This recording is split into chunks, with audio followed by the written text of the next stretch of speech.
karunia dan damai sejahtera dari Tuhan dan Bapa kita serta dari anaknya Tuhan Yesus Kristus Tuhan kita. Amin. Selamat pagi dan selamat bertemu kembali melalui sapaan firman Tuhan yang menyapa kita di hari Senin tanggal 12 Desember 2022 yang terambil dari Markus pasal 1 ayat 27. Demikian bunyi firman Tuhan buat kita. Jadi logang marohana sida saluhutna ola masih sukuna nasida akaridokma nabiha doon urenai baru doon aigari akator dinahodar dipaksa mardongan sahala gabe dioloido ibana. Mereka semua takjub sehingga mereka memperbincangkannya. Katanya, apa ini? Suatu ajaran baru. Ia berkata-kata dengan kuasa. Roh-roh jahat pun diperintahnya dan mereka taat kepadanya. Demikian bunyi firman Tuhan buat kita. Saudara-saudari, Bapak Ibu, kaum muda yang dikasihi oleh Tuhan Yesus Kristus. Kalau kita menyimak apa yang disampaikan oleh orang banyak itu menunjukkan rasa takjub mereka, rasa kekaguman mereka dengan sosok dan pribadi Tuhan Yesus yang begitu berkuasa, berwibawa dalam menyampaikan firman Tuhan dan dalam menaklukkan roh-roh jahat. Itu menunjukkan bahwa Yesus benar-benar hadir di tengah-tengah dunia ini membawa firman Tuhan, menyampaikan kebenaran firman Tuhan, bukan untuk kepentingan pribadi, untuk kebesaran, kehebatan, pujian, popularitas, atau hal-hal duniawi lainnya.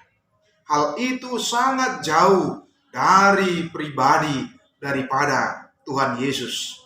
Tetapi dia benar-benar menyatakan firman Tuhan itu, menyampaikannya kepada orang banyak pada waktu itu. Sehingga Tuhan Yesus hadir menyampaikannya dengan sungguh-sungguh, bukan dengan polesan-polesan bahasa untuk menyenangkan hati daripada para setiap pendengarnya, tetapi benar-benar firman yang dari Allah, yang dari Tuhan. Itu yang bisa kita lihat dalam nats ini.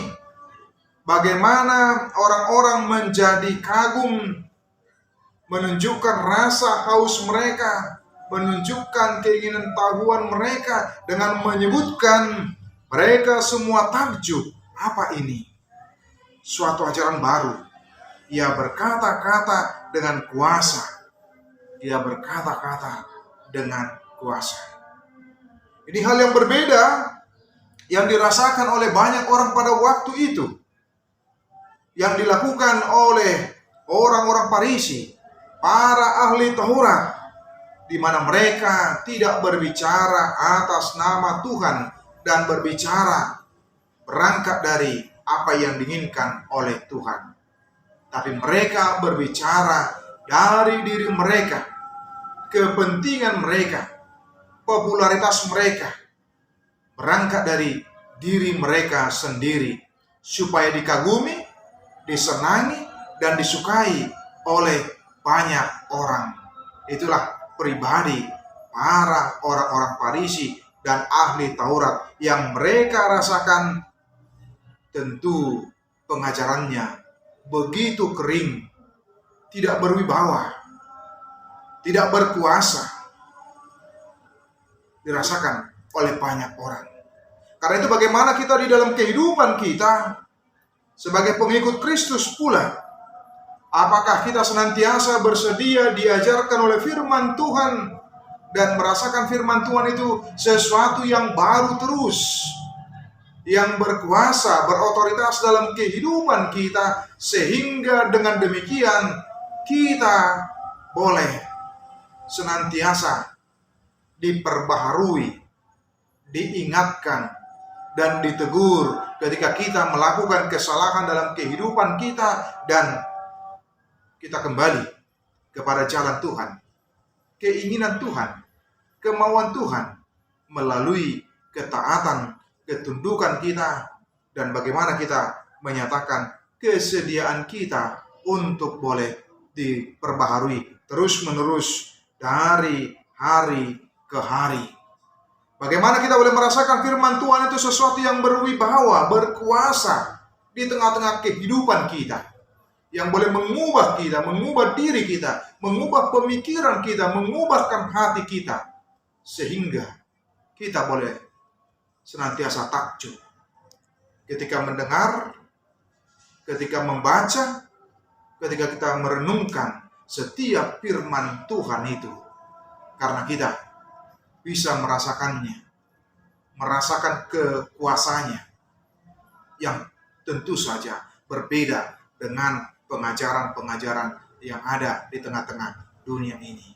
Karena itu, mari senantiasa buka hati kita, buka diri kita, berikan waktu kita untuk boleh belajar dari firman-Nya yang begitu berkuasa di dalam kehidupan kita sebagai orang yang percaya.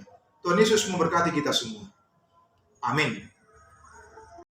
Kasih karunia dari Tuhan Yesus Kristus serta kasih setia Allah Bapa dan persekutuan Roh Kudus memberkati dan menyertai kamu sekalian hari ini, esok, dan sampai selama-lamanya. Amin.